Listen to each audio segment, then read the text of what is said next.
مرکز مطبوعات وزارت کارهای داخلی تاجیکستان خبر داد که شام 15 مای سال 2022 تخمین ساعت 19:30 راننده ماشین بارکش تمغه شکمن گل و فیروز سال تولدش 1993 ساکن شهر دوشنبه هنگام حرکت در روی ماشینگرد جماعت دیوات زینب آباد نویه رودکی از عهده اداره واسطه نقلیات نبر آمده دوچرخران سفرف اکرم سال تولدش 1990 ساکن شهر وحدت را پخش نموده است.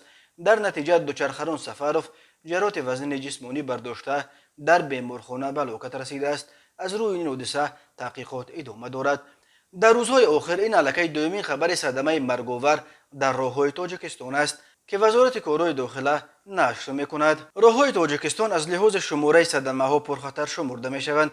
بنا به آمار رسمی سال 2021 بر اثر 1102 صدمه نقلیاتی در راههای این کشور 395 نفر به هلاکت رسیده، 1218 نفر جراحات جسمانی برداشتند.